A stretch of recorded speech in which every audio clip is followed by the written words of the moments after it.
চামড়া ভালো নয়, আমি কুষ্ঠ রোগে আক্রান্ত বলে মানুষেরা আমাকে হেট করে, মানুষেরা আমাকে ঘৃণা করে। আল্লাহ পাক যদি আমাকে সুন্দর চামড়ার অধিকারী করত কতই না ভালো হতো। এইরকম ভাবে মনে দুঃখটা সে জানাতে লাগলো। আল্লাহ পাকের ফেরেশতা বললেন, বান্দা চিন্তার কোনো কারণ নাই, আমার আল্লাহ তোমার গায়ের এই চামড়ার রোগটাকে ভালো করে দেবেন। আল্লাহ পাকের ফেরেশতা দেরি না করে কওমে বনি ইসরাইলের ওই মানুষটার গায়ে তানার হাত বুলিয়ে দিয়েছিলেন। ও জওয়ানেরা, যুবকেরা, হাত বুলিয়ে দেওয়ার সঙ্গে সঙ্গে আমার আল্লাহর অপার কুদরতি ক্ষমতায় ওই মানুষটার চামড়ার কুষ্ঠরোগগুলি সব এক নিমিষে ভালো হয়ে যায়। আরো জোরে বলেন সুবহানাল্লাহ। ফেরেশতা বললেন, এখন দেখো তো তোমার অবস্থা। সে নিজের গায়ের দিকে চামড়াগুলো দেখছে আর বলছে, আল্লাহু আকবার, এটা কিভাবে সম্ভব? আমার তো সারা গায়ে সব স্কিনের রোগ ছিল, আমার চামড়া দেখে মানুষ ঘৃণা করত, কাছে আসতো না, কিন্তু পুরো আমি ভালো হয়ে গেলাম। ফেরেশতা বলছেন, এটি আল্লাহ রাব্বুল আলামিনের একটি নিয়ামত তোমার উপরে। ওই লোকটা সে তখন খুব খুশি হয়ে গেল। ফেরেশতা তখনও নিজের পরিচয় দেননি, বলছেন, আচ্ছা তোমার গায়ের চামড়া ভালো হয়ে গেল, এখন তোমার কোন জিনিস প্রয়োজন যেটা দিয়ে তুমি তোমার ইনকামের রাস্তা ব্যবস্থা করতে পারবে? ভাই আমাদের সবার এক একটা ইনকাম সোর্স আছে, কি সোর্স অফ ইনকাম আছে না নাই? সবার আছে। কেউ ব্যবসা বাণিজ্য করে, কেউ চাকরি বাকরি করে, কেউ টিউশনি করে, কেউ বিভিন্ন সেলসম্যানের কাজ করে। সবার আমাদের সোর্স অফ ইনকাম আছে। আর ইনকাম যদি না থাকে ভাই, তাহলে এই দুনিয়ার জিন্দেগিটা আমাদের জন্য সংকীর্ণ হয়ে যাবে। ওই লোকটাই জানে যার পকেটে একটা টাকা নাই, যে লোকটার পেটে প্রচন্ড ক্ষুধা, সে লোকটাই জানে দুনিয়াটা কত কঠিন জায়গা। কথা ঠিক কি না? দুনিয়া চিনতে গেলে আপনাকে প্রচন্ড ক্ষুধার্ত হতে হবে, আর পকেটে যদি পয়সা না থাকে তখন আপনি বুঝবেন দুনিয়াটা কত কঠিন। তো ফেরেশতা যেই জিজ্ঞেস করলে, লোকটা বলল যে আমার কাছে একটা যদি উট থাকে, ওই উটটাই দিয়ে আমি আমার জীবিকা নির্বাহ করতে পারবো। উট মানে উটনি, আর আরবিতে উটনিকে বলে আপনার নাকা। নাকাতুন মানে হচ্ছে মেয়ে উটনি। উটের অনেকগুলো আরবি আছে। ইবলুন মানে উট, নাকাতুন মানে উট, জামালুন মানে উট। আমার ভাইজানেরা, তো একটা উট সে কামনা করলো। আল্লাহ পাকের ফেরেশতা দেরি না করে আমার আল্লাহর কুদরতি ক্ষমতায় এ মানুষটাকে একটা উটনি তাকে উপহার দিয়ে দিল। এ মানুষটা খুশি হয়ে গেল। এই মানুষটা উটের লাগাম ধরে বাড়ির পথে রওনা হয়ে যায়। ও জওয়ানেরা, যুবকেরা, উটটাকে ঘাস পালা খাওয়াতে লাগে। উটটা আস্তে আস্তে সে গর্ভবতী হলো। আমার আল্লাহ ওই উটনির গর্ভ থেকে একটা সন্তান দিল, ওটাও মেয়ে উটনি হলো। এরপরে সেই বাচ্চাটা বড় হলো, তাও আবার তার আল্লাহ সন্তান দিলেন। ও জওয়ানেরা, যুবকেরা, কয়েক বছরের ভিতরে ওই মানুষটার একটা উট থেকে আমার আল্লাহ এক পাল উট দিয়ে দিয়েছিলেন। জোরে বলো, এটা সম্ভব কিনা? একটা যদি মেয়ে উট সে লালন পালন করতে পারে, তো একটা উট থেকে তার 10টা উট হওয়া সম্ভব। আমার ভাইজানেরা, এই যে উট, যেটি আমাদের জন্য হালাল প্রাণী, কোরবানির সময় আপনি উট কোরবানি করতে পারেন, গরু কোরবানি করতে পারেন, আপনি দুম্বা কোরবানি করতে পারেন, খাসি করতে পারেন, বকরি করতে পারেন, আমার ভাইজানেরা মহিষ করতে পারেন। এগুলি আমাদের জন্য শরীয়তে হালাল। তবে গরু যখন কিনতে হবে মিনিমাম যেন 2 বছর বয়স হয়, আর ছাগলের ক্ষেত্রে 1 বছর, উটের ক্ষেত্রে কিন্তু 5 বছর। কারণ উট হলো এমন একটি প্রাণী যে প্রাণীটা অন্যান্য প্রাণীদের থেকে আলাদা। ভাই উট এমন একটা প্রাণী যে প্রাণীকে আমার আল্লাহ একটা আলাদা ভাবে তৈরি করেছেন। মুসলমান ভাইরা আমার, আমরা যেমন ছাদের মাথায় পানি তুলে রাখি ট্যাঙ্কিতে মোটরের সাহায্যে, আর প্রয়োজন অনুযায়ী আমরা ট্যাপ কল ঘুরিয়ে পানিগুলিকে ইউজ করি, তো উট ঠিক এভাবে মরুভূমির জাহাজ একটা প্রাণী। সে যখন মরুভূমিতে চলে, একবার যখন পানি পান করে, উটের যে কুঁজ আছে, এই কুঁজটা হলো পানির ট্যাঙ্ক। এই জায়গায় সে একবারে 50 লিটার পানি ধারণ করার মতো ক্ষমতা আছে তার। এরপরে মরুভূমির ময়দানে যেখানে পানি নাই, উট তখন চলবে, পিপাসা লাগবে, উটকে পানি দেওয়া লাগবে না, ওই কুঁজে অবস্থান করা ওই ট্যাঙ্ক থেকে পানি নেবে আর পাকস্থলীতে প্রয়োজন মতো ব্যবহার করবে। জোরে বলুন সুবহানাল্লাহ। এক নম্বর। দ্বিতীয় নম্বর, উটের একটা বৈশিষ্ট্য হলো কাঁটাযুক্ত, যত কাঁটাযুক্ত বিষাক্ত কাঁটাযুক্ত গাছ আপনি উটকে দেন না কেন, উটের জিভেও ফুটবে না, তার চোয়ালেও ফুটবে না। উট ঠিক কায়দা করে কাঁটাযুক্ত গাছকে খেয়ে নিতে পারে। সুবহানাল্লাহ বলেন। এটা আল্লাহর দেওয়া একটা নেয়ামত। আমাদের মাছ খেতে গেলে মাঝে মাঝে যদি মাছের কাঁটা গলায় বাঁধে, কি অবস্থা আমাদের হয়, আর সেখানে উট বড় বড় কাঁটাযুক্ত গাছ খেয়ে নিতে পারে, এই সক্ষমতা আল্লাহ উটকে দিয়েছে। উটের 3 নম্বর একটা বৈশিষ্ট্য হলো, উট জীবনে কোনোদিন আপন মায়ের সঙ্গে জেনা করে না। মানে প্রাণীরা সাধারণত যে মায়ের গর্ভ থেকে জন্মগ্রহণ করলো, ওই বাচ্চাটা যখন বড় হয়, সাবালক হয়, মায়ের সঙ্গে সে এই ফিজিক্যাল রিলেশন করে, কিন্তু উট জীবনে কোনোদিন এমনটা করে না। পরীক্ষিত আরবের একজন মানুষ একটা উটকে তার চোখ মুখ বেঁধে, যে উটনির থেকে সে ভূমিষ্ঠ হয়েছিল, তার মায়ের সঙ্গে ফিজিক্যাল রিলেশন করালো। যখন এই ছেলে উটটা দেখতে পেল যে আমি যার সঙ্গে ফিজিক্যাল রিলেশন করলাম এটা আমার মা, ওই পুরুষ উট রেগে গিয়ে তার মালিককে কামড়ে তার গর্দানকে আলাদা করে দিয়েছিল। এটা হলো উটের একটা বিরাট বড় বৈশিষ্ট্য। আমার ভাইজানেরা, এইজন্য প্রিয় নবী সাল্লাল্লাহু আলাইহি ওয়াসাল্লামের একটা ভালোবাসার উট ছিল, যে উটটাকে বলা হতো আল কাসওয়া। আমার ভাইজানেরা, আরাফাতের ময়দানে এই হজের যে 3 ফরজ, তার ভিতরে একটি ফরজ হলো 9 জিলহজ উকুফে আরাফা, আরাফার ময়দানে অবস্থান করা।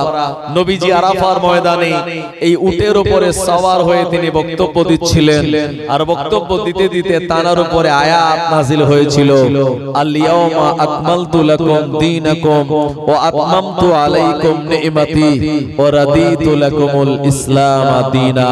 আমি আল্লাহ দ্বীন ইসলামকে কমপ্লিট করে দিলাম, দ্বীন ইসলামের নেয়ামতগুলিকে সুসম্পন্ন করে দিলাম, এবং দ্বীন ইসলামকে আমি আমার মনোনীত ধর্ম হিসাবে কবুল করে নিলাম। প্রিয় নবী সাল্লাল্লাহু আলাইহি সাল্লাম উটকে ভালোবাসতেন। আমার ভাইজানেরা, তো কওমে বনি ইসরাইলের এই লোকটার এক তো স্কিনের রোগ তার ভালো হয়ে গেল, অপরদিকে একটা উট থেকে তার অনেকগুলো উট হয়ে গেল। এই উটগুলিকে নিয়ে লালন পালন করে তার আর কোনো অভাব নাই। আল্লাহ পাকের ফেরেশতা দ্বিতীয় ব্যক্তির কাছে চলে গেল।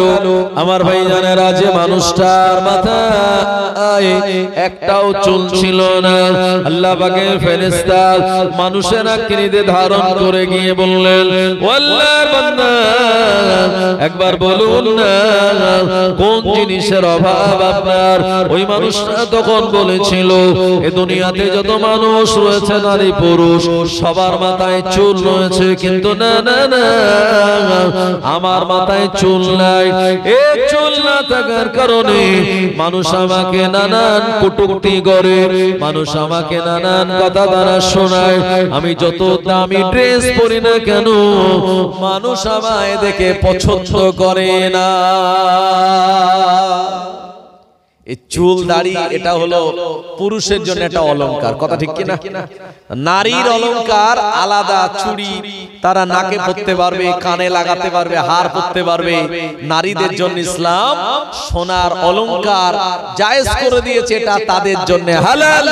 কিন্তু পুরুষের জন্য সোনার আংটি, সোনার হার, সোনার কোন রকমের কোন গহনা পুরুষের জন্য শরীয়ত কিন্তু হারাম করে দিয়েছে। আমার ভাইজানেরা, এজন্য পুরুষের অলংকার হলো দাড়ি আর গোঁফ। যে পুরুষের দেখবেন দাড়ি গোঁফ কিচ্ছু নাই, তাকে মেয়েদের মতো লাগে। এটা আল্লাহ পাকের তরফ থেকে দেওয়া দাড়ি আর গোঁফ, এটা হলো অলংকার পুরুষের।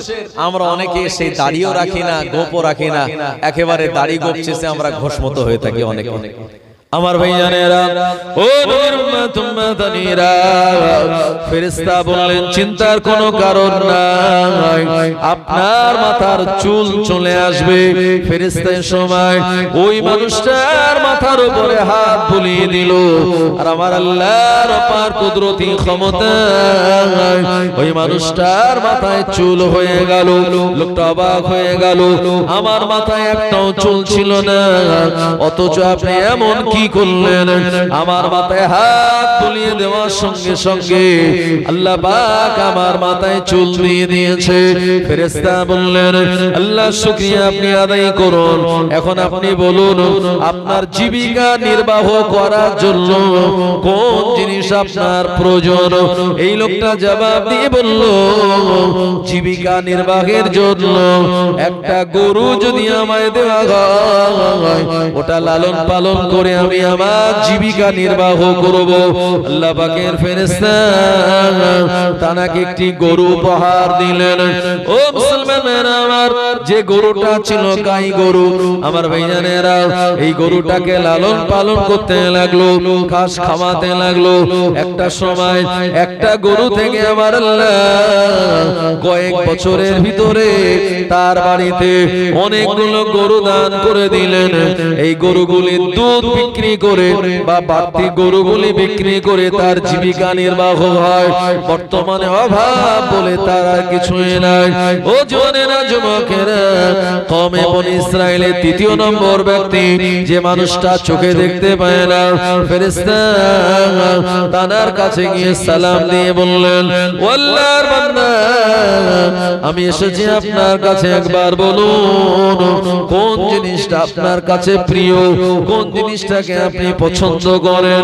ওই মানুষটা দুঃখের সঙ্গে জবাব দিয়ে বলে, ও আল্লাহর বান্দা, দুনিয়ার জমিনে আল্লাহ পাকের নিয়ামত দেখার জন্য যে দুটো চোখ, এই চোখ আমার নাই, আমি দুনিয়া দেখতে পাই না, আমার চোখ দুটি আমার কাছে বড় প্রিয়।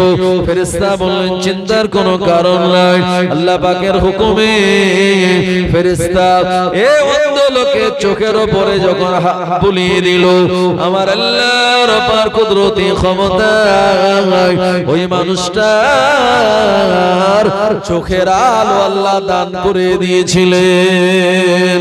আর জোরে বলেন সুবহানাল্লাহ। লোকটা খুশিতে বাগে বাগ, আমি চোখে দেখতে পাচ্ছিলাম না, এখন আমি চোখে দেখতে পাচ্ছি।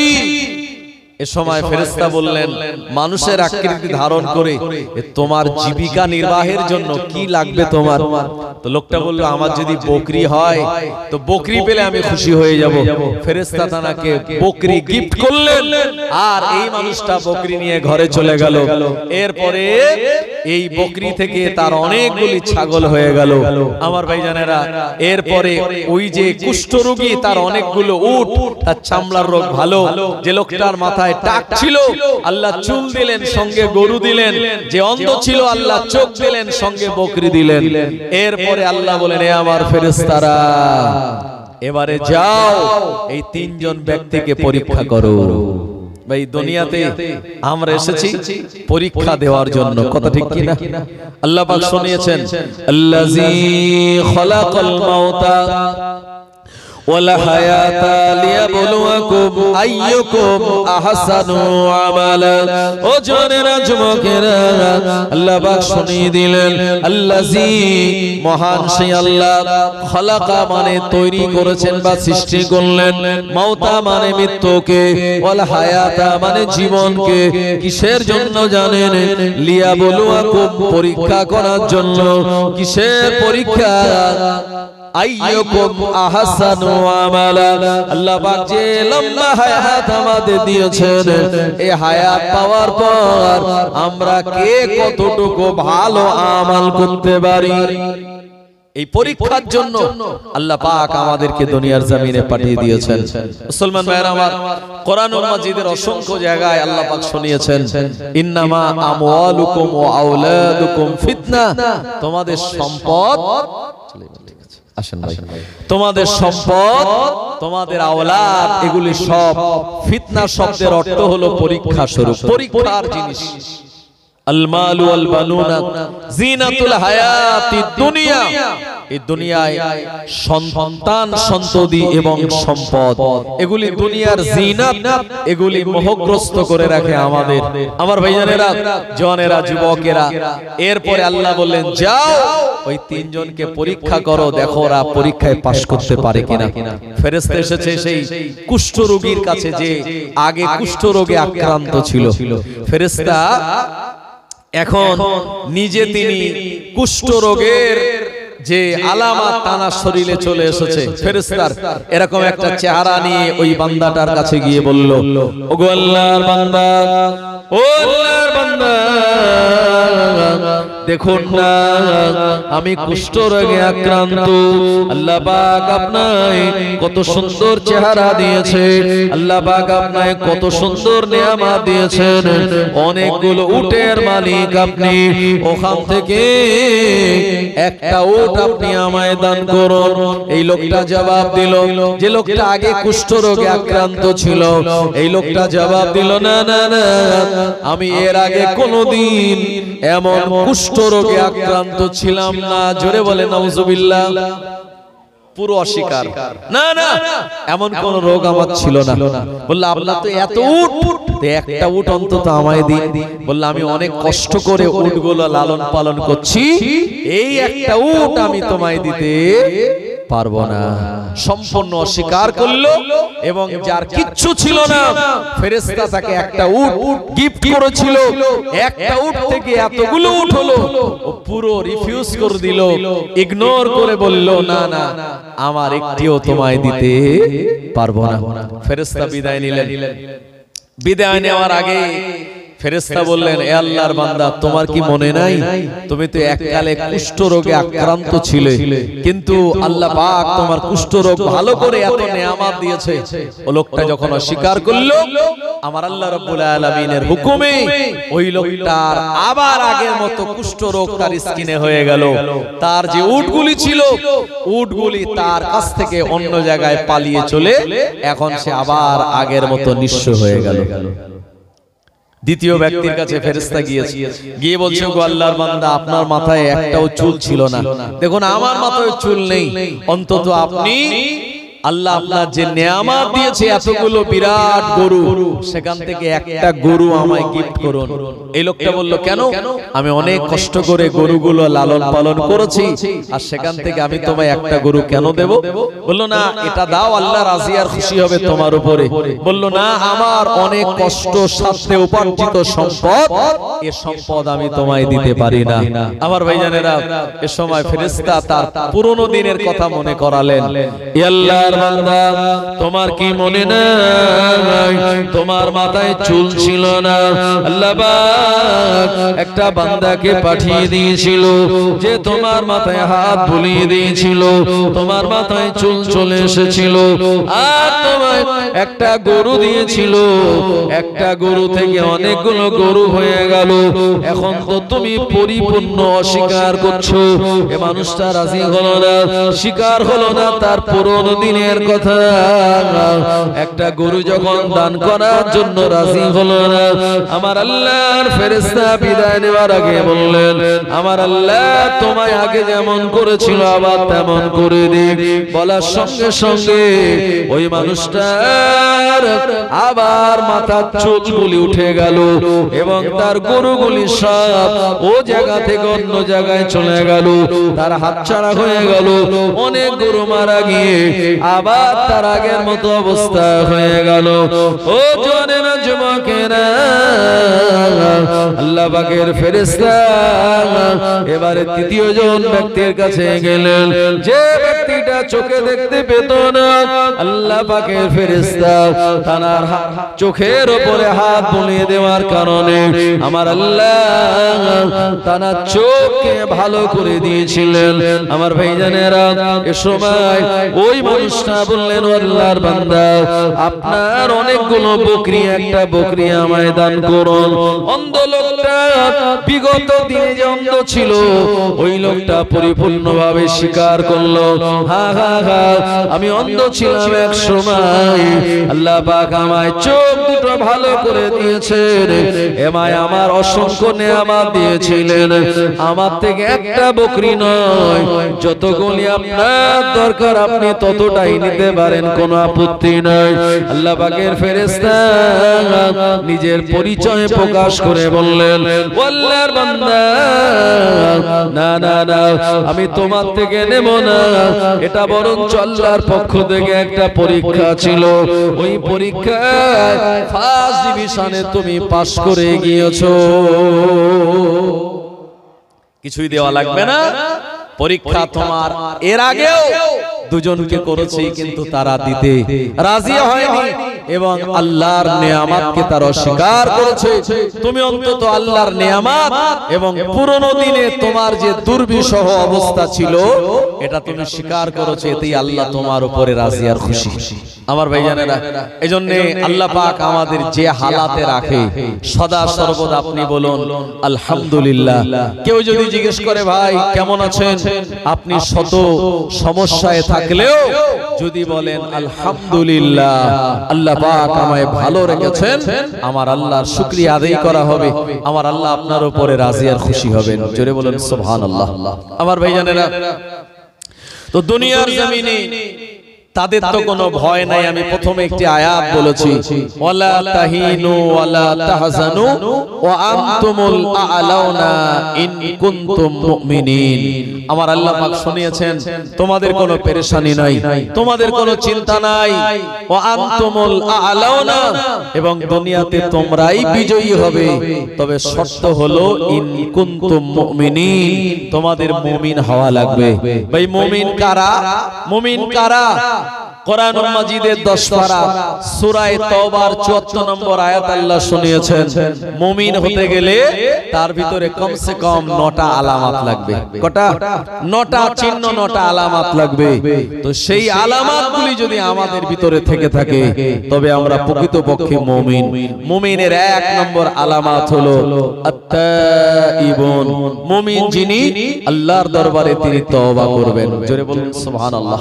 আমার ভাইজানেরা, আল্লাহ নবী বেগুনাহ মাসুম হওয়ার পরেও সারা দিনে তিনি 100 বার করে তওবা করতেন।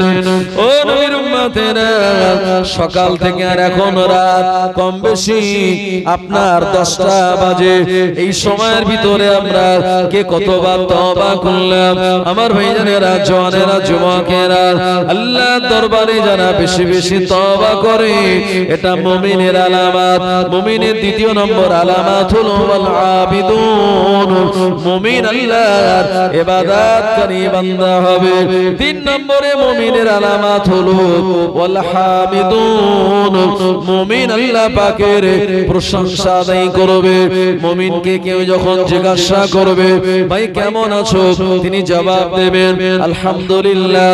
মুমিনের যখন হাসি হবে, জবাবে তিনি এমন করে অন্য মুসলমান যিনি শুনবেন তিনি বলবেন ইয়ারহাকামুল্লাহ, যিনি হাসি দেবেন তিনি বলবেন আলহামদুলিল্লাহ। ভাত খাওয়ার পরে আল্লাহর শুকরিয়া আদায় করবে। ঘুম থেকে ওঠার পরে আলহামদুলিল্লাহিল্লাযী আহইয়ানা বা'দা মা আমাতানা ওয়া ইলাইহিন নুশুর বলে আল্লাহ পাকের দরবারে তিনি শুকরিয়া জ্ঞাপন করবেন। মুমিন মুসাফা করার সময় ইয়াগফিরুল্লাহু লানা ওয়া লাকুম বলবেন।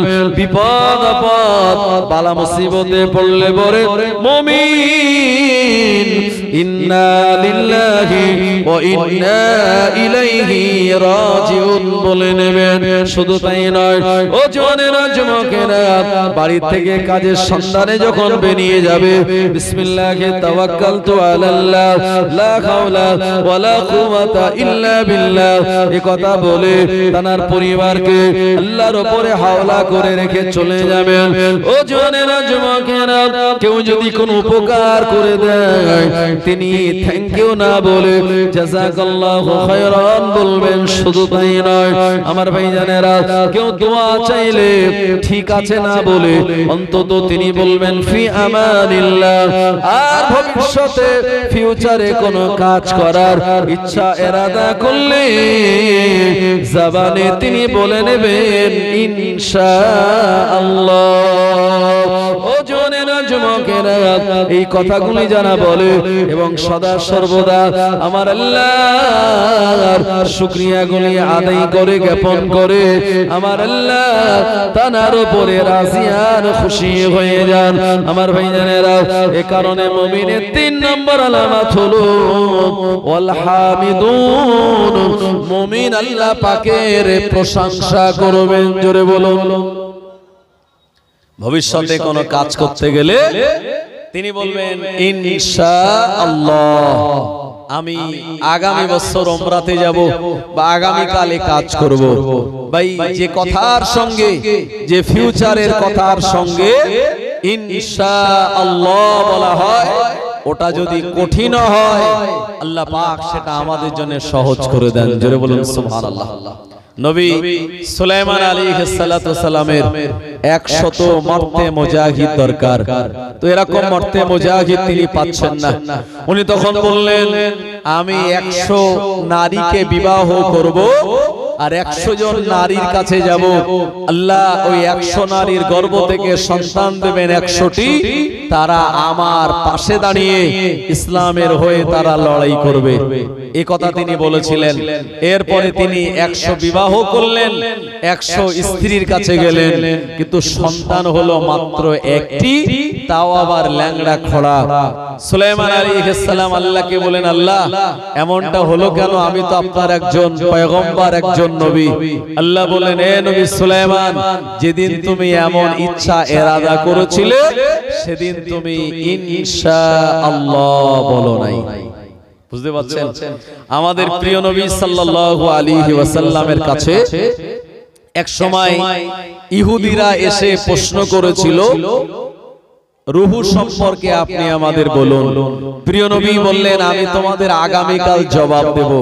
কিন্তু রাসূলুল্লাহ সাল্লাল্লাহু আলাইহি ওয়াসাল্লামের জবান থেকে ইনশাআল্লাহ এই কথাটা ছেড়ে গিয়েছিল।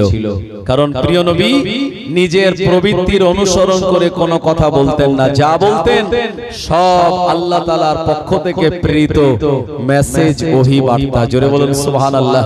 আল্লাহ পাক শুনিয়েছেন, মা ইয়ানতিকু আনিল হাওয়া ইন হুয়া ইল্লা ওয়াহয়ু ইউহা। আমার নবী যা বলেন প্রবৃত্তির অনুসরণ করে কিছুই বলেন না, সব আল্লাহ তাআলার পক্ষ থেকে প্রেরিত ওহী মেসেজ বার্তা। জোরে বলুন সুবহানাল্লাহ। একটু দরুদ শরীফ পড়ুন। আল্লাহুম্মা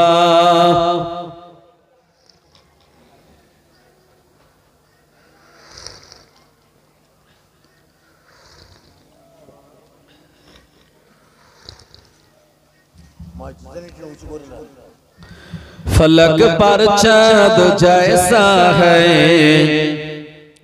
नबी का नाम ऐसा है। फलक पर चाँद जैसा है, नबी का नाम ऐसा है। दिलों से गम मिटाता है, मोहम्मद नाम ऐसा है। दिलों से गम मिटाता है, मोहम्मद नाम ऐसा है।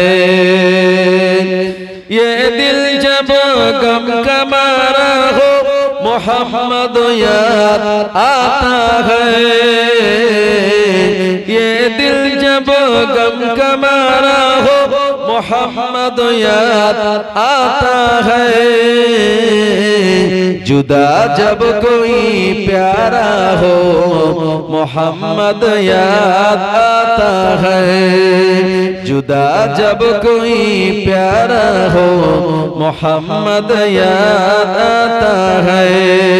फलक पर चाँद जैसा है नबी का नाम ऐसा है, दिलों से गम मिटाता है मोहम्मद नाम ऐसा है। अल्लाहुम्मा सल्ली अला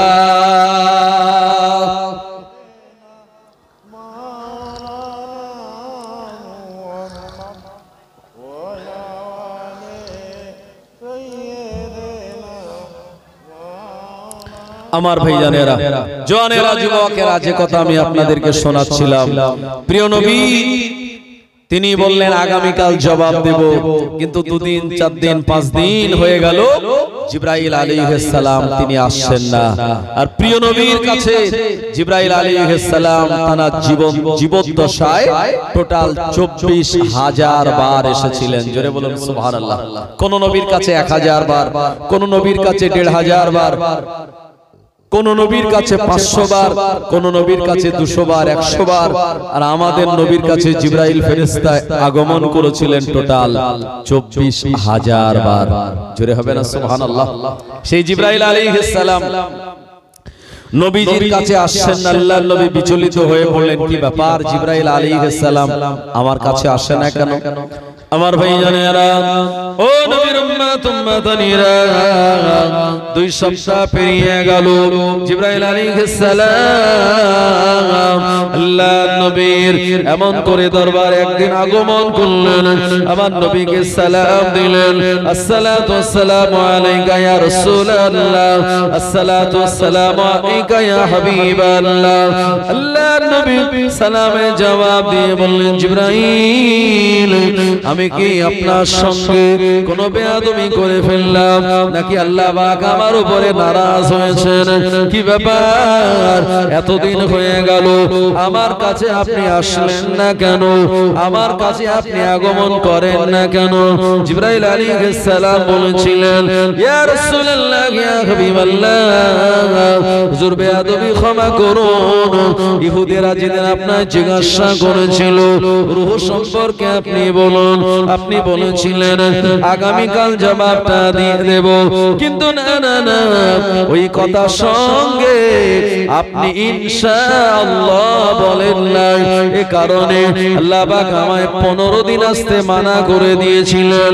হুজুর এটা আপনার কোনো খাতা নয়, আপনি বেগুনা মাসুম নবী, আপনি বেগুনা মাসুম নবী। আল্লাহ পাক আপনার উম্মতের শিক্ষা দেওয়ার জন্য বলে দিয়েছেন আগামীতে ভবিষ্যতে ফিউচারে কোনো কাজ করার ইচ্ছা এরাদা করলে তারা যেন জবানে ইনশাআল্লাহ বলে নেয়। ইনশাআল্লাহ বলে নিলে আমার আল্লাহ কঠিন কাজগুলি আপনার উম্মতের জন্য সহজ করে দেবেন। আরো জোরে বলেন সুবহানাল্লাহ। আমরা অনেকে ইনশাআল্লাহ বলি, আবার অনেকে বলি না। ভাই এইজন্য একটা প্রবাদ আছে যে একজন চাচাজি, একটা গল্প আছে, একজন চাচাজি রাস্তা দিয়ে যাচ্ছিল, তো মাদ্রাসার ছেলের সঙ্গে দেখা। তো মাদ্রাসার ছেলেটা বলছে, চাচাজি কোথায় যাবেন? তো বললো যে জিলহজের চাঁদ উঠেছে, তো একটু গরু কিনতে যাচ্ছি। তো বললো একটু ইনশাআল্লাহ বললে হতো না? বললো পকেটে টাকা, হাটে গরু, মাঝখানে আবার ইনশাআল্লাহ আসবে কেন? এখন এই অবস্থায় যখন হাটে গিয়েছে গরু কিনতে, ভাই এই গরুর হাটে কত লোক থাকে, হ্যাঁ, দালাল থাকে, পকেট মার থাকে, নানান রকমের কোয়ালিটির লোক থাকে। এখন এই গরুর হাটে গিয়ে তার পকেট মার হয়ে গেছে, গরু আর কেনা হয়নি, তো খালি হাতে মনটা খারাপ করে বাড়ি আসছে।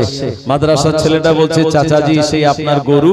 তো বলছে আর বলো না, ইনশাআল্লাহ হাটে গিয়েছিলাম, ইনশাআল্লাহ পকেট মার হয়েছে, ইনশাআল্লাহ গরু পছন্দ হয়েছিল, ইনশাআল্লাহ গরু কিনতে পারিনি, ইনশাআল্লাহ খালি হাতে বাড়ি যাচ্ছি।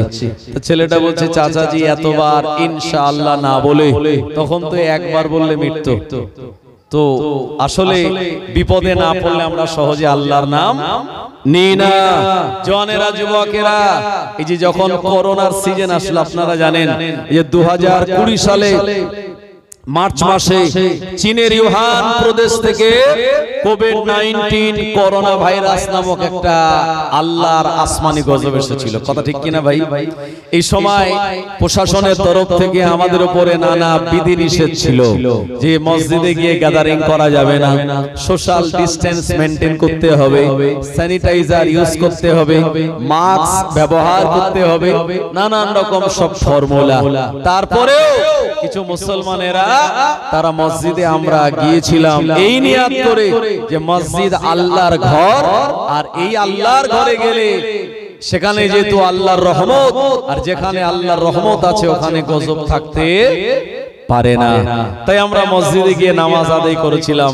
ওই সিজনে অনেক ইমাম সাহেব গল্প করে বলেছে যারা মসজিদে আসে না তারা মসজিদে এসে প্রথম কাতারে দাঁড়িয়ে নামাজ শেষ করে ইমাম সাহেবদের মুসাফা করে টাকা দিচ্ছে। তো ইমাম সাহেব তো অবাক যে কি ব্যাপার, এই মুসাফা করে টাকা, তোমরা তো টাকা দেওয়া লোক নয়। তো বলছে হুজুর একটু দোয়া করেন, চারিদিকে সব লোকজন মরে যাচ্ছে, শুনছি এখন যারা মরছে তাদের গোসলও দিচ্ছে না, কালো প্লাস্টিকে জড়িয়ে দড়ি দিয়ে বেঁধে আর জেসিবি দিয়ে গর্ত খুঁড়ে পুঁতে দিচ্ছে। তো এরকম মরণ যেন না হয়, আপনি একটু দোয়া করুন, তাই একটু নজরানা দিচ্ছি। তো ভাই যারা ইমাম সাহেব তারা চিন্তা করে এমনিতেই ওয়াকাফ থেকে 2500 টাকা দেয়, আমার ভাই যারা সেটা মনে হয় বাড়ি আরো 500 করে, আপাতত 3000। ভাই মুয়াজ্জিন পায় মনে হয় 1000 আগে, এখন বর্তমানে 1500। অনেক কমিটি আছে যারা এই ওয়াকাফ বোর্ডের টাকা ইমাম মুয়াজ্জিন পায় বলে তারা কমিটির টাকাটা আরো কমিয়ে দিয়েছে, আছে না নাই? তারপরে অনেক মুসল্লি যারা আপনার ইমাম সাহেবের সঙ্গে মুসাফা করে, কেউ টাকা দেয় তো বেশিরভাগ দেয় না। তো হুজুর মনে মনে চিন্তা করছে, আল্লাহ যদি মাঝে মাঝে এরকম বিপদ আপদ আসে আর আমরা যারা ইমাম আমাদের যদি একটু মুসাফা করে মানুষ টাকা দেয় তো আমাদের একটু পকেটটা গরম হবে। কথা ঠিক কিনা? যারা ইমাম সাহেব তাদেরও তো কিছু টাকা পয়সার দরকার আছে নাকি? তাদের তো সংসার আল্লাহ পাক চালিয়ে দেবে না, আল্লাহ আমাদের সবার সংসার চালায়। তবে ইমাম সাহেব আলেম ওলামাদের সংসারে আল্লাহ এক্সট্রা আলাদা বরকত রেখে দিয়েছেন। সবার সংসার আল্লাহ চালায় ঠিকই, কিন্তু এক্সট্রা বরকত যে অল্প মাইনে পেয়েও তারা সুপার স্প্লেন্ডার গাড়ি চড়ে ঘুরে বেড়ায়। কথা ঠিক কিনা? আমার ভাইজানেরা, জওয়ানেরা, যুবকেরা, মুরব্বিয়ান, বাবাজি গণেরা, তো আমি আপনাদের যে কথা বলছিলাম, আসল ইহুদির এসে বলেছিল ইয়াসআলুনাকা আনির রূহ, ও নবী আপনি রূহ সম্পর্কে বলুন। জিবরাইল আলাইহিস সালাম বললেন আপনি বলুন রূহ হলো এটা কি? এটা কি জানেন? কুলির রূহ মিন আমরি রব্বি, রূহ হলো আল্লাহর হুকুম ছাড়া অন্য কিছু নয়। জোরে বলেন সুবহানাল্লাহ। রূহ কি? আল্লাহর হুকুম ছাড়া অন্য কিছু নয়। এজন্য মানুষ যখন ইন্তেকাল করার মুহূর্ত আসে, আমরা মুমূর্ষ রোগীর পাশে বসে থাকি, কখন আমাদের সামনে দিয়ে ফেরেশতা আজরাইল আলাইহিস সালাম আসলেন, মানুষটা জান কবজ করে নিয়ে চলে গেলেন, আমরা তা কিছুই দেখতে পাই না। রূহটা কেমন কেউ জানি আজকে আমরা? জি, আমরা আমাদের এই যে আমি কথা বলছি, আপনারা আমায় দেখছেন, আমি আপনাদের দেখছি, একটাই কারণে আমাদের ভিতরে রূহ আছে। তাই রূহ যেদিন বেরিয়ে যাবে আমাদের নাম তখন লাশ হয়ে যাবে, আমাদের এই দুনিয়াতে আর রাখবে না, বলবে তাড়াতাড়ি কবরস্থানে তাকে দাফন দিয়ে দাও। তো প্রিয় নবী বললেন রূহ হলো কুলির রূহ মিন আমরি রব্বি, রূহ আল্লাহর হুকুম ছাড়া অন্য কিছু নয়। ইহুদিরা বললে ব্যাপারটা তো ম্যাটারটা ভালো করে বুঝলাম না।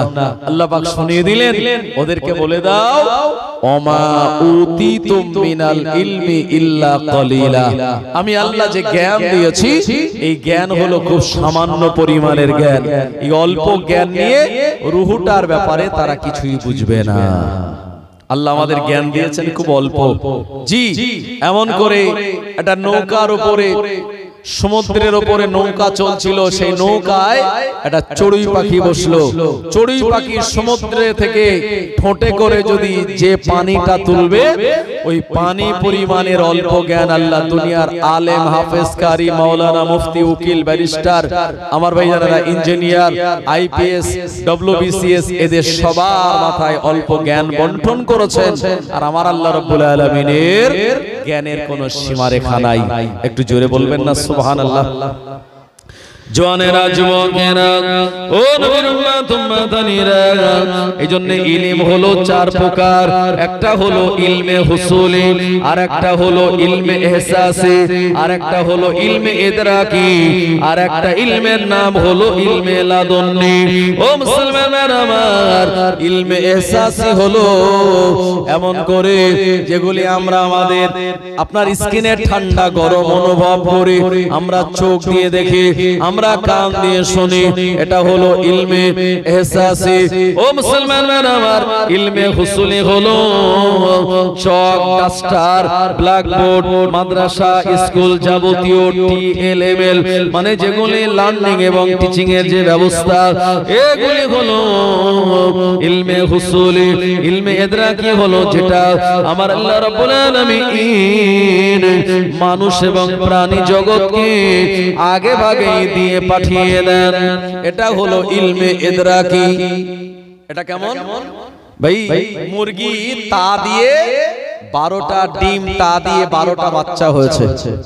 এখন এই 12টা বাচ্চা যখন উঠেছে, একেবারে ছোট্ট ছোট্ট বাচ্চা, তো মুরগি, মা মুরগি বাচ্চাগুলোকে নিয়ে ঘুরে ঘুরে বেড়াচ্ছে। হঠাৎ করে একটা কাক এসেছে। কাক দেখে মুরগিটা এমন আওয়াজ করলো, ওই বাচ্চাগুলো কেউ গাদার তলায়, কেউ আপনার ঝোপঝাড়ে, কেউ বা এমন লুকানো জায়গায় বাচ্চাগুলি সব লুকিয়ে পড়লো। আচ্ছা বলুন তো, এই সবে ডিম থেকে 2 দিন আগে যারা বেরিয়েছে, এদেরকে কে শিক্ষা দিল যে তোমার মা এমন আওয়াজ করবে, এটা বিপদের সংকেত, আর সঙ্গে সঙ্গে ঝোপঝাড়ে লুকিয়ে পড়তে হবে? এই মুরগির বাচ্চার এই জ্ঞানটা দিয়ে আল্লাহ অলরেডি পাঠিয়েছেন দুনিয়াতে। এটা আল্লাহ প্রদত্ত জ্ঞান। জোরে বলেন সুবহানাল্লাহ। একটা গরুর বাছুর হয়েছে, এই গরুর বাছুরটা উঠেছে দাঁড়িয়ে, সে দাঁড়িয়ে উঠে গরুর বাঁটে সে মুখ দিচ্ছে। আচ্ছা গরুর বাছুরটা জানলো কি করে যে আসলে বাঁটে মুখ দিলে সেখান থেকে আমি দুধ পাবো, খাদ্য পাবো? এটা আল্লাহ প্রদত্ত জ্ঞান। আমার ভাইয়ানেরা, মানুষের যে বাচ্চা, আমরা যখন ছোট ছিলাম আমরা কান্নাকাটি করেছিলাম।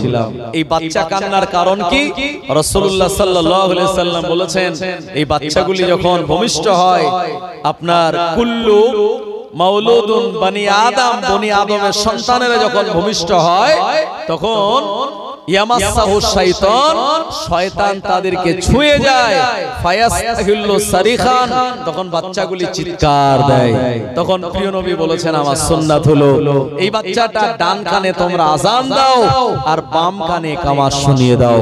ভাই বাচ্চাটার খিদে লাগলে সে যে কাঁদে, এই হলো আল্লাহ প্রদত্ত ইলমে ইদরাকি। আর ইলমে লাদুন্নি, ইলমে লাদুন্নি হলো এমন একটি জ্ঞান, যে জ্ঞানটা আল্লাহ তাআলার প্রদত্ত, আল্লাহ তাআলার পক্ষ থেকে স্পেশাল ভাবে আল্লাহ তাআলা নেক বান্দাদেরকে দান করেন। জোরে বলুন সুবহানাল্লাহ। একটু জোরে বলবেন না সুবহানাল্লাহ। এই জ্ঞান ছিল যারাদের, তানারা ছিলেন দুনিয়ার ওলি আউলিয়া। ভাই আপনারা শামস তিবরিজি রাহমাতুল্লাহ আলাইহির নাম শুনেছেন? তানার সমসাময়িক যুগে একজন ভালো মাপের আলেম ছিলেন। ওই আলেমের নাম হলো আল্লামা জালালউদ্দিন রুমি রাহমাতুল্লাহ আলাইহি।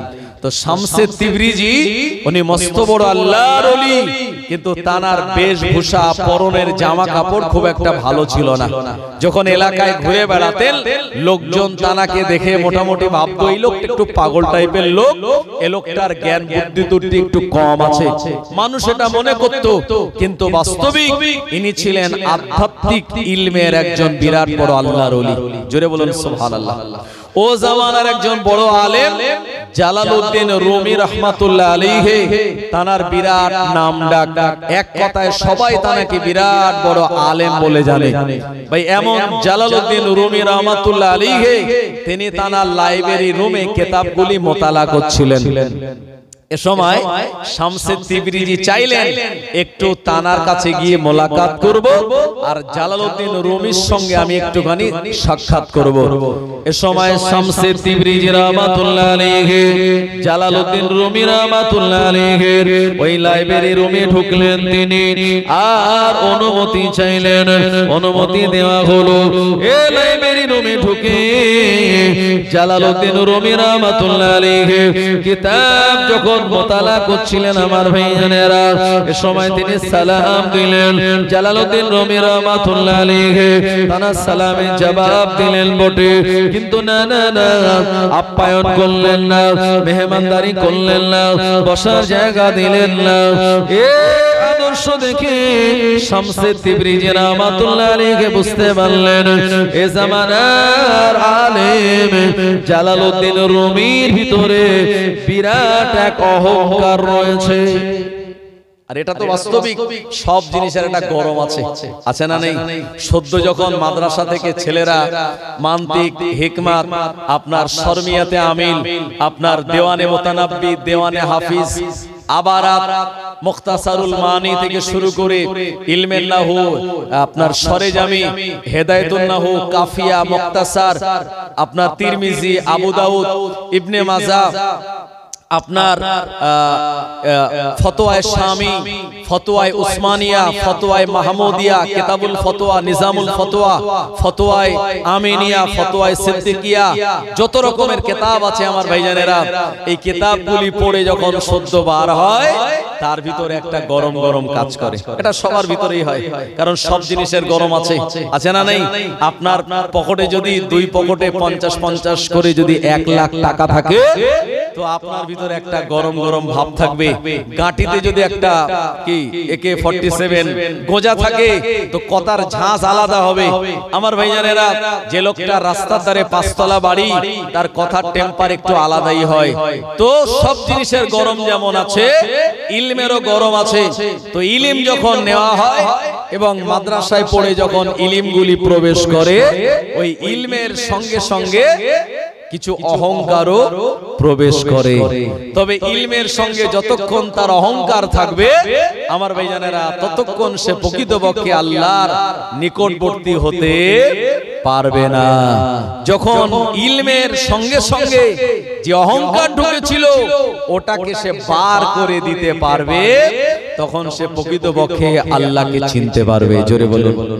এইজন্য বসিরাট আল্লামা এত বড় আলেম হওয়ার পরেও মুজাদ্দিদুল জামানের কাছে গিয়েছিলেন ইলমে বাতিনির জ্ঞান অর্জন করার জন্য। আসলে প্রথমে গিয়েছিলেন পরীক্ষা করার জন্য, পরে যখন বুঝলেন যে না, তানার ভিতরে ইলমে বাতিনি আছে, তখন তিনি মুরিদ হয়ে ওই রাস্তার অনুসরণ করে ইলমে বাতিনির জ্ঞান তিনি অর্জন করেছিলেন। আমার ভাইজানেরা, এমন করে ফুরফুরা শরীফের মুজাদ্দিদুল জামান তিনি কম বড় আলেম ছিলেন না, অনেক বড় আলেম ছিলেন। তারপরেও তিনি জানার কাছে গিয়েছিলেন ইলমে বাতিনি নেওয়ার জন্য। তিনি হলেন কলকাতার মানিকতলায় জানার মাজার আছে, আপনার সুফি ফাতে আলী ওয়াইসি রহমাতুল্লাহ আলাইহি, তিনি জানার কাছে গিয়েছিলেন নূর মোহাম্মদ নিজামপুরি রহমাতুল্লাহ আলাইহি। আমার ভাইজানেরা, এভাবে আপনার খাজা গরিবে নওয়াজ, আল্লাহ তানাকে কম ইলম দেননি, তারপরেও তিনি ইলম নেওয়ার জন্য জানার কাছে গিয়েছিলেন। তিনি হলেন উসমান হারুনি রহমাতুল্লাহ আলাইহি। ইমাম বুখারীকে আল্লাহ কম জ্ঞান দেননি। ইমাম বুখারী 194 হিজরিতে উজবেকিস্তানের বুখারা নগরীতে জন্মগ্রহণ করেছিলেন, আর 256 হিজরিতে যিনি দুনিয়ার জমিন থেকে বিদায় নিয়েছিলেন। আমার ভাইজানেরা, ইমাম বুখারী রহমাতুল্লাহ আলাইহি এত বড় আলেম ছিলেন, যিনি 6 লক্ষ হাদিসের হাফেজ ছিলেন। জোরে বলুন সুবহানাল্লাহ। তার পরিপূর্ণ নাম হলো আবু আব্দুল্লাহ মুহাম্মদ বিন ইসমাইল বিন ইব্রাহিম বিন বারদিসবা আল জুফি। শুধু তাই নয়, ইমাম বুখারী রাহমাতুল্লাহ আলাইহি 16.5 বছর ধরে যে কিতাব মদিনা শরীফে রাসূলুল্লাহর রওজায়ে আতহারের পাশে বসে বসে লিখেছেন, একটি হাদিস লেখার আগে 2 রাকাত নামাজ পড়েছেন, তারপরে শিওর হয়েছেন যে তার সনদগুলি সহিহ আছে। আমার ভাইজানেরা, তারপরে হাদিস তিনি লিখেছেন। ইমাম বুখারী রাহমাতুল্লাহ আলাইহি এই বুখারী শরীফ নামে যে কিতাব আমরা জানি, আসলে এই কিতাবটার পরিপূর্ণ নাম হলো আল জামিউস সহিহুল মুসনাদুল মুখতাসার মিন উমুরি রাসূলিল্লাহ সাল্লাল্লাহু আলাইহি ওয়াসাল্লাম ওয়া সুনানিহি ওয়া আইয়ামিহি। যার প্রথম হাদিস হলো ইন্নামা আমালু বিন্নিয়াত, এমন করে নিয়ত দিয়ে তিনি এই হাদিস শুরু করেছেন কিতাবুল ঈমান নামক বাবের ভিতরে। আর যিনি বুখারী শরীফে ৭২৭৫টা হাদিস লিপিবদ্ধ করেছেন এবং শেষ হাদিস যেটা সেটি আমাল দিয়ে তিনি শেষ করেছেন। তিনি বলেছেন, প্রিয় নবী বলেছেন এমন দুটি কথা যেটি জবানে বলতে খুব হালকা, আল্লাহ তাআলার কাছে অত্যন্ত প্রিয় এবং মিজানে দাড়ি পাল্লায় যার ওজন অত্যন্ত বেশি। এই কথাটি হলো সুবহানাল্লাহি ওয়া বিহামদিহি সুবহানাল্লাহিল আযীম। যখন বুখারী খতম হয় আপনারা দেখবেন এই হাদিসটা যে শায়েখ আসে তিনি এই হাদিসটা তিনি শেষ বারকাতেন হিসাবে পড়ান এবং যারা বুখারী শরীফ খতম করলেন তাদের জন্য তিনি দোয়া করেন। আমার ভাইয়েরা, ইমাম বুখারী রাহমাতুল্লাহ আলাইহি তিনি ওস্তাদ ধরেছিলেন জনেরা যুবকেরা। তো আমি আপনাদের বলছিলাম এই যে ইলমে ইহসাসি, ইলমে হুসুলি, ইলমে ইদরাকি আর ইলমে লাদুন্নি, এই ইলমে লাদুন্নি এটা আল্লাহ তাআলার পক্ষ থেকে প্রেরিত এমন একটি ইলম যেটি আল্লাহ তাআলার ওলিয়া ওলিয়াদের দান করতেন। জোরে বলেন সুবহানাল্লাহ। আর একটু জোরে হবে না? এই ইলম কেমন ইলম আমি আপনাদেরকে দৃষ্টান্ত দেওয়ার জন্য আমি ওই শামসে তিবরিজি রাহমাতুল্লাহ আলাইহির কথা তুলে ধরেছি। আমার ভাইজানেরা, শামসে তিবরিজি রাহমাতুল্লাহ আলাইহি, জালালউদ্দিন রুমি রাহমাতুল্লাহ আলাইহি তানার ওই লাইব্রেরি রুমে প্রবেশ করলেন।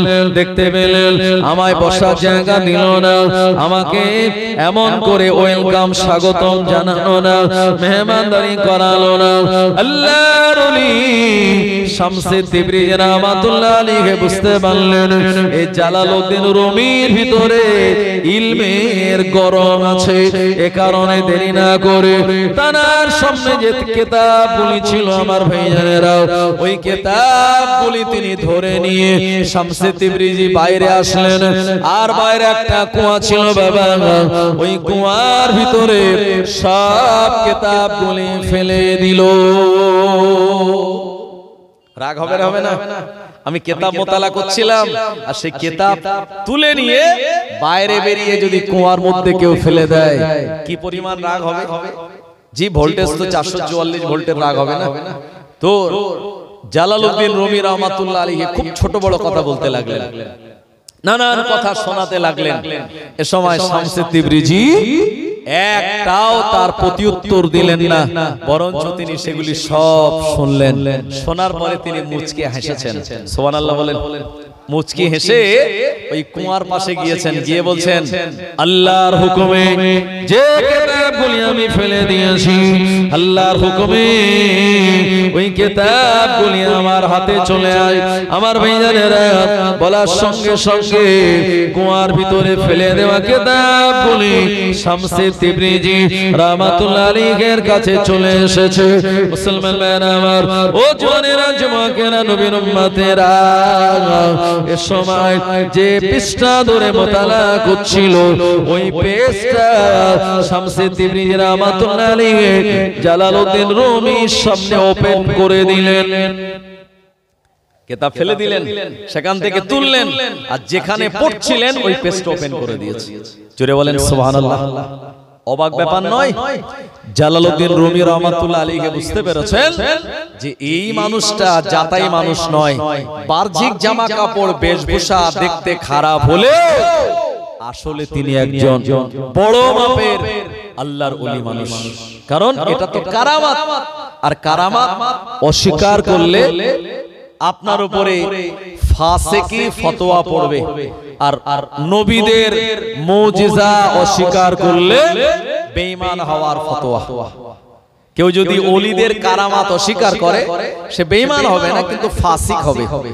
আর যদি নবীদের মুজিজা, বিশ্বনবী আকাশের দিকে হাত ইশারা করেছেন, শাক্কুল কামার, চাঁদ দ্বিখণ্ডিত হয়েছে, আর অমাশিয়া শাজার, আপনার গাছ চলে এসেছে, নবীজি ইস্তেনজার জন্য ডাকলেন, গাছ মাটি ফিরে রাসূলের কাছে চলে এসেছে, রাসূলের মুজিজা। আমার ভাইজানেরা, এমন করে রাসূলুল্লাহ যেখানে পা দিতেন ওই পা দেওয়ার জায়গার শক্ত পাথরটা নরম হয়ে যেত এবং এবং তাসবিহুল হাসা, রাসূলের হাতে ধরা পাথরগুলি কালেমা পড়েছিল, এগুলি মুজিজা, অস্বীকার করলে আমাদের ঈমান শেষ।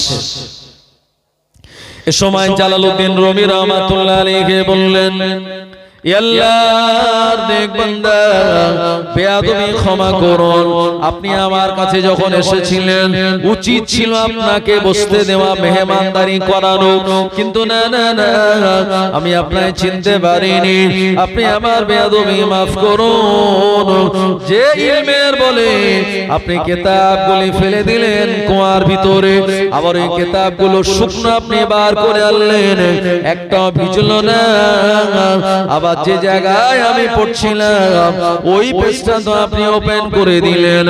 যে ইলমের কারণে আপনি এটা করলেন, ওই ইলম আমায় দেওয়া লাগবে, ওই ইলম আমি আপনার কাছ থেকে শিখতে চাই। শামসে তিবরিজি রাহমাতুল্লাহ আলাইহি তখন বলছেন, এবারে লাইন এসেছে মাওলানা, এবারে বেটা লাইন এসেছে যে এই ইলম শিখবে। আমার ভাইজানেরা, আপনারা জানেন বুখারী শরীফে এই হাদিসটা এসেছে, আমি নিজেও পড়েছি যে মুসা আলাইহিস সালাম কওমে বনি ইসরাইলে তিনি একটা বক্তব্য দিচ্ছিলেন। হঠাৎ একটা লোক বলল, ও নবী মুসা, এই জামানার এই এলাকার সবথেকে জ্ঞানী লোককে? মুসা নবী চিন্তা করলেন, আমি একদিকে আল্লাহর একজন পয়গম্বর, অপরদিকে আল্লাহ আমার কাছে তাওরাত নামক একটি গ্রন্থ দিয়েছেন, আবার অপরদিকে আমি আল্লাহর সঙ্গে কথা বলি, আমার লাকাব কালিমুল্লাহ, সুতরাং আমার থেকে আর জ্ঞানী কে হতে পারে? উনি বলেছিলেন আমি, আনা। আরবিতে আনা মানে আমি, আমি জ্ঞানী। এই কথা যেই বলেছে, সঙ্গে সঙ্গে আমার আল্লাহর কাছে এই কথাটা মোটেও পছন্দ হয়নি। আচ্ছা ভাই বলুন তো, আমির ভিতরে সামান্যতম হলে অহংকার আছে না নাই? মুসা আলাইহিস সালামকে আল্লাহ বললেন ফেরেশতা পাঠিয়ে, মুসা না না না, তুমি জ্ঞানী নও, জ্ঞানী একজন আছে সমুদ্রের ধারে একটা জায়গায় পাথরের উপরে চাদর মুড়ি দিয়ে বসে আছে, ওই লোকটা হলো তোমার থেকে আরো জ্ঞানী। জোরে বলেন সুবহানাল্লাহ। আমার আল্লাহ মুসা নবীকে সে জায়গায় পাঠিয়েছিলেন, এই আলোচনা আপনাদের জানা আছে মুসলমান ভাইরা আমার। তো শামসে তিবরিজি রাহমাতুল্লাহ আলাইহি বললেন যে আমার কাছ থেকে তুমি এই জ্ঞান যদি নিতে চাও, তাহলে তোমাকে দুটো কাজ করতে হবে। এক নম্বর কাজ হলো আমার খেদমত করতে হবে, আমার সঙ্গে সঙ্গে তোমায় চলতে হবে। আর দুই নম্বরে আমি যা হুকুম করব, আমার হুকুমগুলি তোমায় মানতে হবে। আমার হুকুম যদি না মানো আর আমার সহচর্য যদি তুমি লাভ না করো, তাহলে এই ইলম পাওয়াটা অসম্ভব। আমার ভাইজানেরা, জালালউদ্দিন রুমি রাহমাতুল্লাহ আলাইহি বলেছিলেন, ওয়াল্লাহর ওলি শামসে তিবরিজি রাহমাতুল্লাহ আলাইহি, হুজুর আপনার কাছ থেকে ইলমে বাতিনি পাওয়ার জন্য আমি দুটো আমল করব। হুজুর আপনি চিন্তা করবেন না, আমি অঙ্গীকারবদ্ধ হলাম, একদিকে আপনার যেমন খেদমত করব, অপরদিকে যে কথাটা আপনি আমায় বলবেন ও কথাটা আমি শুনবো। শামসে তিবরিজি রাহমাতুল্লাহ আলাইহি তানাকে নিয়ে দূর প্রান্তরে সফর করলেন, তানাকে নিয়ে 5 ওয়াক্ত নামাজের পাশাপাশি ইশরাক পড়ালেন, চাষ পড়ালেন, আওয়াবিন পড়ালেন, তাহাজ্জুদ পড়ালেন, জিকির আজকার গুলি করালেন। ও জওয়ানেরা, যুবকেরা, নবীর উম্মতেরা, এভাবে করে অন্যান্য নফল আর সুন্নাত নামাজগুলি পড়ানোর পর অনেক দূর দেশ থেকে সফর করে আবার আপন জায়গায় ফিরে আসলেন। এ সময় শামসে তিবরিজি রাহমাতুল্লাহ আলাইহি একদিন বললেন, ও বাবা জালালউদ্দিন রুমি, আমি তোমাকে নিয়ে দুনিয়ার বিভিন্ন প্রান্তর ভ্রমণ করলাম, এখন আমি তোমায় একটি কাজ দেব, ওই কাজটা তোমায় করতে হবে, আমার এই আদেশটাকে তোমায় মানতে হবে। জালালউদ্দিন রুমি রাহমাতুল্লাহ আলাইহি বললেন, ওয়াল্লাহর ওলি একবার বলুন হুজুর আপনি আমায় দিয়ে কোন কাজ করাবেন? এ সময় শামসে তিবরিজি রাহমাতুল্লাহ আলাইহি বললেন, ও বাবা জালালউদ্দিন, যাও যাও, এই এলাকায় একটা মদের দোকান আছে, ওই মদের দোকান থেকে 1 বোতল মদ কিনে আনো। জালালউদ্দিন রুমি রাহমাতুল্লাহ আলাইহি শুনে বলছেন নাউজুবিল্লাহ, হুজুর আপনি কি বলছেন, আমি মদ কিনতে যাব? বললে হ্যাঁ, এই এলাকায় যে মদের দোকান আছে এখান থেকে মদ কিনে আনো এক বোতল।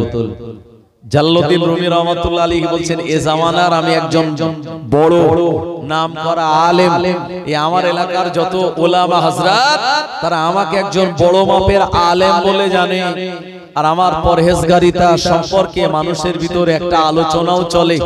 এই অবস্থায় আপনি আমায় দিয়ে যদি মদ কিনতে পাঠান, মান সম্মান ইজ্জত আর কিছু থাকবে হুজুর? আপনি বলছেন কি? বলছে হ্যাঁ, তুমি যাও কিনে আনো। তো এই সময় জালালউদ্দিন রুমি রাহমাতুল্লাহ আলাইহি বলছেন হুজুর আপনি বিয়াদবি মাফ করুন, এই কাজ আমার দ্বারা করা সম্ভব নয়, এই কাজ করে আমি আমার মান সম্মানকে মাটিতে মিশাতে পারি না। তো শামসে তিবরিজি বললেন তাহলে যে ইলম নেওয়ার জন্য তুমি আমার কাছে এসেছিলে ওই ইলমটাও পাবে না। জালালউদ্দিন রুমি চিন্তা করছে আল্লাহ এত দিন ঘুরলাম, পরিশেষে ইলমটা দেওয়ার আগে আমাকে এমন একটা কাজ বলল, এই কাজটা সত্যি সত্যি যদি আমি করি তাহলে আমার মান সম্মান ইজ্জত তো সব শেষ হয়ে যাবে। তারপরেও ইলমটা পাওয়ার জন্য চোখ কান না বুজিয়ে ওই মদের দোকানে গেছে মদ কিনতে।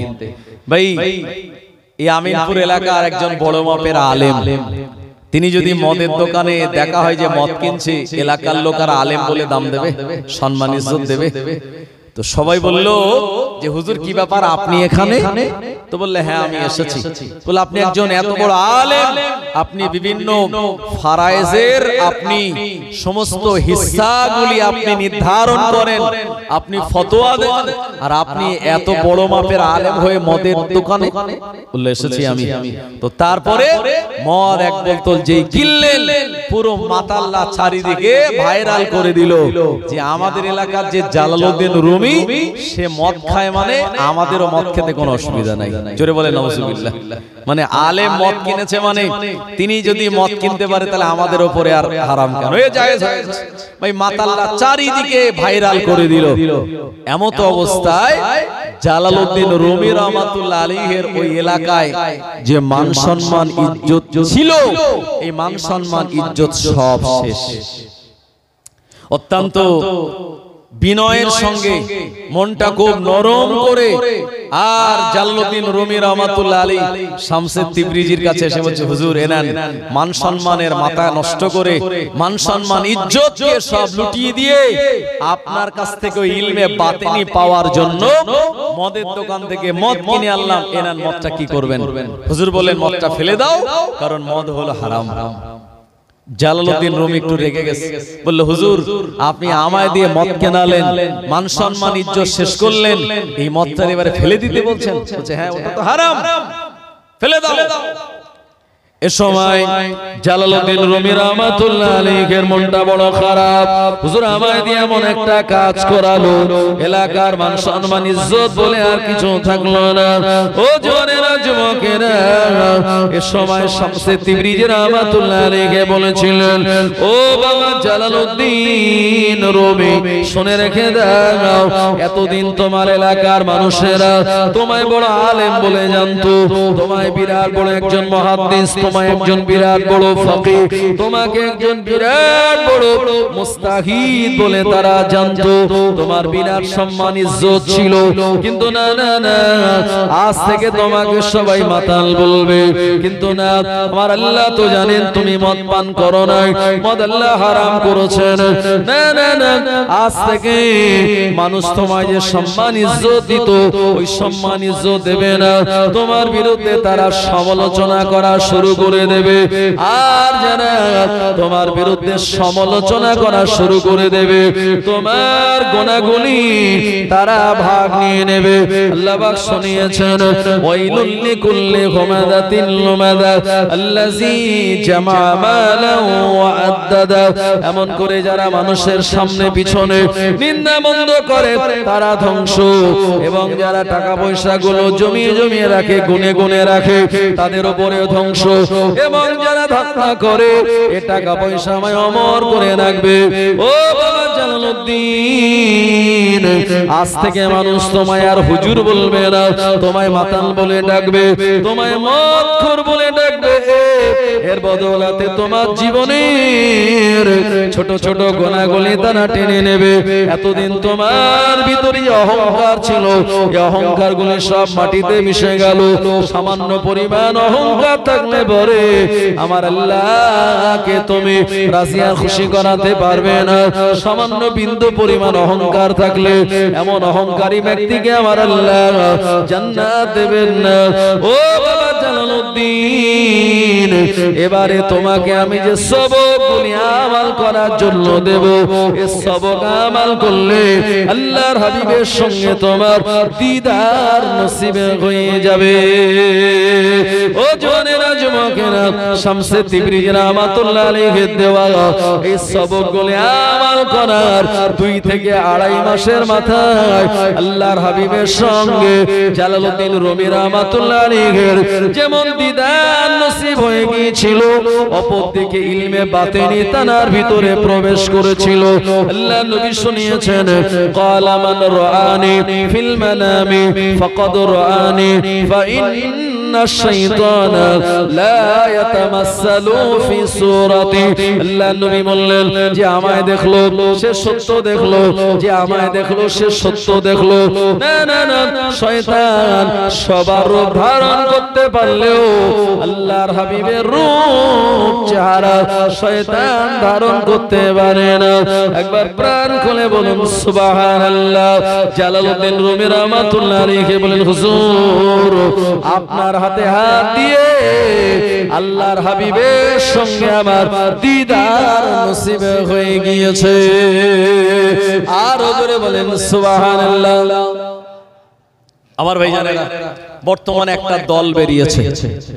এই দল যারা নিজেদেরকে সালাফি বলে পরিচয় দেয়, যারা নিজেদেরকে লা মাযহাবি বলে পরিচয় দেয়, যাদের কথা হলো আমরা মাযহাব মানি না, আমরা ইমাম মানি না, আমরা শুধু বুখারী শরীফ মানি আর আল্লাহর কোরআন মানি। ভাই আপনি ওদের প্রশ্ন করুন, ইমাম আযম আবু হানিফা রাহমাতুল্লাহ আলাইহি জন্মগ্রহণ করেছে 80 হিজরিতে। তার সঙ্গে সাহাবে কেরামদের দেখা হয়েছিল, আর যার সঙ্গে সাহাবীদের ঈমানি হালাতে দেখা হয় তাদেরকে বলা হয় তাবিঈ। জোরে বলেন সুবহানাল্লাহ। তো ইমামে আযম আবু হানিফা রাহমাতুল্লাহ আলাইহি তানার সঙ্গে দেখা হয়েছিল রাসূলের সাহাবী আনাস বিন মালিক রাদিয়াল্লাহু আনহুর। কিন্তু ইমাম বুখারী 194 হিজরিতে জন্মগ্রহণ করেছিলেন, তানার সঙ্গে কোন সাহাবীর দেখা হয়নি। ইমাম বুখারী তাবী ছিলেন না, কিন্তু ইমামে আযম আবু হানিফা রাহমাতুল্লাহ আলাইহি তিনি একজন তাবী ছিলেন। আনাস বিন মালিক নবীজির একটানা 10 বছর খেদমত করেছেন। নবীজি তার জন্য দোয়া করেছিলেন, আল্লাহ এই আনাস বিন মালিকের ধন দৌলতে আল্লাহ তার সন্তান সন্ততিতে আপনি বরকত দিন।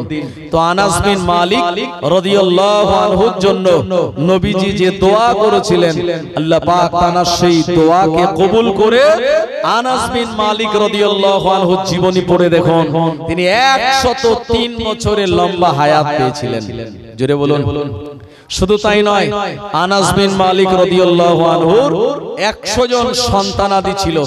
তার ভিতরে আনাস বিন মালিকের 2 জন কন্যা আর 98 জন পুত্র সন্তান। সুবহানাল্লাহ বলেন। নবীজির দোয়া। আর একজন সাহাবীর সঙ্গে ইমামে আযমের দেখা হয়েছিল, তিনি হলেন হযরতে হাসান বিন সাবিত রাদিয়াল্লাহু আনহু, যিনি ছিলেন রাসূলের কবি। আমার ভাইজানেরা, 120 বছরের লম্বা হায়াত পেয়েছিলেন। এভাবে করে অসংখ্য সাহাবে কেরামদের সঙ্গে দেখা হয়েছিল ইমামে আযম আবু হানিফা রাহমাতুল্লাহ আলাইহি। কিন্তু ইমাম বুখারীর সঙ্গে কোন সাহাবীদের দেখা হয়নি। তারা আবু হানিফা রাহমাতুল্লাহ আলাইহিকে খারাপ বলে, তারা গালমন্দ করে, অথচ বুখারী শরীফ নিয়ে তারা টানাটানি করে।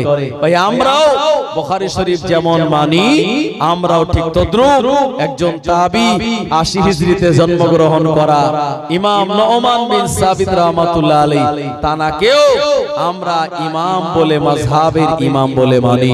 আমরা ইমাম বুখারীকে মানি আমিরুল মুমিনিন ফিল হাদিস, আর এই মাযহাবের যিনি ইমাম যিনি হলেন ইমাম নু'মান বিন সাবিত রাহমাতুল্লাহ আলাইহি। জোরে বলুন সুবহানাল্লাহ।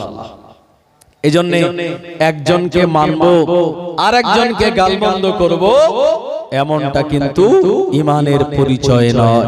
তাই প্রকৃতপক্ষে যারা হাক্কানি উলামায়ে দ্বীন তানারা ইমাম বুখারীকে যেমন মেনেছেন, ইমাম তিরমিজিকে যেমন ভালোবেসেছেন, ইমামে আযম আবু হানিফা রাহমাতুল্লাহ আলাইহিকেও তানারা তেমন মহব্বত করেছেন আর ভালোবেসেছেন। মুসলমান ভাইরা আমার, জওয়ানেরা, যুবকেরা, মুরব্বিয়ান বাবাজিগণেরা, এজন্য দুনিয়ার জমিনে আপনি যদি উলামায়ে দ্বীন হাক্কানি যারা পীর ও মাশায়েখ তাদেরকে সম্মান ইজ্জত করেন, আল্লাহ আপনাকে ইজ্জত সম্মানটাও বাড়িয়ে দেবেন। কারণ আল্লাহ পাক শুনিয়েছেন, আলা ইন্না আউলিয়া আল্লাহি লা খাউফুন আলাইহিম ওয়া লা হুম ইয়াহজানুন। নিশ্চিত যারা আল্লাহর ওলি হয়, লা খাউফুন তাদের কোনো ভয় নাই, ওয়া লা হুম ইয়াহজানুন এবং জীবনে কোনোদিন তারা চিন্তিত হন না। জোরে বলুন সুবহানাল্লাহ। আমার ভাইজানেরা, বসিরহাটের জমিন আল্লাহর একজন ওলি আছে যার নাম আপনারা শুনেছেন, হযরত শাহ আলী রাহমাতুল্লাহ আলাইহি, যিনি এত বড় আল্লাহর ওলি, যিনি বাঘের পিঠে চড়ে বেড়াতেন। সুবহানাল্লাহ বলবেন না? আমাদের জওয়ান যুবকেরা যেমন কেটিএম চড়ে বেড়ায়, অ্যাপাচি চড়ে বেড়ায়, মাঝে মাঝে ওই লরির পিছনে লেখা থাকে ছেলেকে বাইক নয় জীবন দাও, আর মেয়েকে মোবাইল নয় শিক্ষা দাও। কারণ বাইক পেলেই দেখা যাবে এত জোরে পিকআপ দেবে আর কোথায় গিয়ে উল্টে পড়ে থাকবে তার ঠিক ঠিকানা নাই। আমার ভাইজানেরা, বিকাল হলে আপনারা তো দেখেছেন এই খড়িবাড়ি এলাকায়, জি খড়িবাড়ি আগে ২-৫ বছর আগে এই জায়গা পুরো ফাঁকা ছিল, আর এখন বিকাল হলে আর রাত ১২টা পর্যন্ত ছেলে মেয়েদের কেমন অবাধ বিভিন্ন জায়গা থেকে এসে তারা নানান রকম ভাবে এটা একটা প্রেমের জায়গা বানিয়ে ফেলেছে। এখানে এসে কত রকমের অপকর্ম তারা করছে, এমনকি মাঝে মাঝে খুন মার্ডার পর্যন্ত হয়ে যাচ্ছে। কথা ঠিক কিনা? এই তো গতকাল না পরশু দিনের ঘটনা না? জি, বিরাট রাস্তা বাস্তা অবরোধ, বিরাট একটা ভয়াবহ ঘটনা। জি, তো সব জায়গায় দেখা যায় এরকম জওয়ান যুবকেরা তারা বাইক নিয়ে রেস করতে গিয়ে বিভিন্ন দুর্ঘটনার শিকার হয়। তো আল্লাহর ওলি তিনি বাঘের পিঠে চড়ে বেড়াতেন। যে এলাকায় যেদিন এলাকার মানুষেরা ভয় পেয়ে পালিয়ে যেত, হুজুর বলতেন, বাবা না না না, পালিয়ে যেও না, এ বাঘ তোমাদের কোনো ক্ষতি করবে না, এ বাঘকে আমার আল্লাহ আমার আনুগত্য তাবে বানিয়ে দিয়েছে। ও জওয়ানেরা, যুবকেরা, বসিরহাটে জানার মাজার রয়েছে আল্লাহর ওলি শাহ আলী রাহমাতুল্লাহ আলাইহি দুনিয়ার জমিন থেকে যখন বিদায় নিলেন, তার জীবনের ভিতরে লেখা আছে আল্লাহর ওলি শাহ আলী রাহমাতুল্লাহ আলাইহিকে এলাকার মানুষেরা গোসল দিয়ে তাকে কাফন বানিয়ে জানাজা নামাজ আদায় করিয়ে নির্ধারিত জায়গায় তানায় দাফন দিয়ে দিল। কিন্তু না না, এলাকার মানুষজন, হুজুরের মুরিদেরা, মুহিব্বিনেরা চলে গেলেও ওই পাক কিন্তু যায় না। হুজুরের কবরের পাশে দাঁড়িয়ে দাঁড়িয়ে চোখের পানি ফেলে কাঁদে। এলাকার মানুষেরা পানি খেতে দেয়, খাদ্য খেতে দেয়, না না না, বাঘ পানিও খায় না, খাদ্য খায় না। এমন তো অবস্থায় বাঘের চেহারাটা দুর্বল হওয়া শুরু হতে লাগলো। একটানা লম্বা 1 মাস পর্যন্ত আল্লাহর ওলি শাহ আলী রাহমাতুল্লাহ আলাইহির মাজারের পাশে দাঁড়িয়ে দাঁড়িয়ে কাঁদে। আমার ভাইজানেরা, এমন সময় এই বাঘটার শরীরটা জরাজীর্ণ হয়ে গেল, রোগা পাতলা হয়ে গেল। এই বাঘটা হুজুরের কবরের পাশে দুনিয়ার জমিন থেকে বিদায় নিল। এলাকার মানুষেরা পায়ে দড়ি দিয়ে ভাগাড়ে ফেলে দেয় না। এলাকার মানুষেরা এই বাঘটাকে মানুষের মতো গোসল দিয়ে কাফন পরিয়ে, আমার ভাইজানেরা, আল্লাহর ওলি শাহ আলী রাহমাতুল্লাহ আলাইহির মাজারের পাশে বাঘটাকেও কবরস্থ করে দিয়েছিল। একবার জোরে বলেন সুবহানাল্লাহ। আপনি যদি শাহ আলী রাহমাতুল্লাহ আলাইহির মাজার জিয়ারত করতে যান, বাঘের কবরটাও আপনি দেখে আসতে পারবেন। আমি কি ভুল বলছি ভাই? খাজা গরিবে নওয়াজ তানার দিকে একটা বিরাট বড় পাথর ছোড়া হলো। জয়পাল যোগী হুজুরকে জাদুর মাধ্যমে বিরাট বড় পাথর ছুড়ল। আল্লাহর ওলি খাজা গরিবে নওয়াজ তিনি তানার লাঠি ইশারা করে বলেন, এই পাথর যদি আল্লাহর পক্ষ থেকে আসিস তো আমায় মাহিউদ্দিন আমাকে মেরে দে, কোনো আপত্তি নাই, আর যদি শয়তানের পক্ষ থেকে আসিস ওখানে দাঁড়িয়ে যা। হুজুর লাঠিকে ধরলেন, সে লাঠির দাগ আজও পাথরে, ঘোড়ার পায়ের দাগ আজও হাঁটুর দাগ সেই পাথরে, পাথর ওই জায়গাতে দাঁড়িয়ে আছে, আজও 1 ইঞ্চি সামান্যতম নিচে নেমে আসে নাই। এটা ওলিদের কারামাত। আমার ভাইজানেরা, এমন করে আকায়েদের কিতাব আকায়েদে নাসাফি ইমামে আযম আবু হানিফা রাহমাতুল্লাহ আলাইহির লেখা, আমার ভাইজানেরা, ওলিদের কারামাত এটি হলো হক, অস্বীকার করার কোনো জায়গা নাই। ফুরফুরা শরীফের মুজাদ্দিদুজ জামান আলা হযরত দাদা হুজুর রাহমাতুল্লাহ আলাইহি তার জীবনীতে এসেছে, হুজুর বাংলাদেশে গেলেন, এ সময় একজন লোক ছুটে এসে বলেন, হুজুর আমার এই ছেলেটা মাছ নিয়ে খেলা করছিল, মাছটা ছিল ট্যাংরা মাছ যার 2 দিকে কাঁটা, তো বললো মাছটা সে মুখের ভিতরে দিয়ে দিয়েছে, দেওয়ার পর এই মাছটা সে গিলে নিয়েছে, গিলে নেওয়ার পর তার গলায় এমন ভাবে আটকে গিয়েছে, একদিকে কাঁটার যন্ত্রণা, অপর দিকে তার দম বন্ধ হয়ে যায়। হুজুর ইমিডিয়েট কিছু না করলে বাচ্চাটা মারা যাবে। আল্লাহর ওলি বললেন, বাবা তাড়াতাড়ি নিয়ে এসো আমার কাছে। আল্লাহর ওলি ফুরফুরা শরীফের মুজাদ্দিদুজ জামান দাদা হুজুর পীর কিবলা রাহমাতুল্লাহ আলাইহির কাছে আনা হলো। আল্লাহর ওলি মুজাদ্দিদুজ জামান দাদা হুজুর পীর কিবলা রাহমাতুল্লাহ আলাইহি এই বাচ্চাটার মুখের কাছে হাত দিয়ে বললেন, এ মাছ আল্লাহর হুকুমে, আমি আবু বকর বলি, আল্লাহর হুকুমে তুই আমার হাতে চলে আয়। আল্লাহর ওলি হাত পাতার সঙ্গে সঙ্গে আমার ভাইজানেরা ওই মাছটা আল্লাহর ওলির হাতে দিয়ে চলে এসেছিল। আরো জোরে বলেন সুবহানাল্লাহ। এই যে খাজা গরিবে নওয়াজ, তার নামই তো আমিনপুর মাদ্রাসা নাকি সিনিয়র মাদ্রাসা, আমিনপুর কেএমসি, কে মানে খাজা, এম থেকে মহিউদ্দিন আর সি থেকে চিশতি। আমার ভাইজানেরা, তো হুজুরের স্মরণে মাদ্রাসা, যে মাদ্রাসা হুজুরের স্মরণে মানে হুজুরের একটা আলাদা স্পেশাল দোয়া এই মাদ্রাসার উপরে থাকবেই থাকবে। যার কারণে আপনারা দেখেন যে যখন অ্যানুয়াল পরীক্ষা হয় আলিম ফাজিলের, তখন এই আমিনপুর মাদ্রাসার নাম উজ্জ্বল করে বিভিন্ন ছেলেরা আলিম ফাজিলে তারা স্টান করে। কথা ঠিক কিনা ভাই? আমার ভাইজানেরা, শুধু তাই নয়, এই যে আমিনপুর খারিজি মাদ্রাসা, এই মাদ্রাসারও আমি আমার নিজের চোখে দেখেছি, এই মাদ্রাসার যিনি মোটামুটি একটা বিরাট দায়িত্ব পালন করেছিলেন ফুরফুরা শরীফের সুলতানুল ওয়াইজিন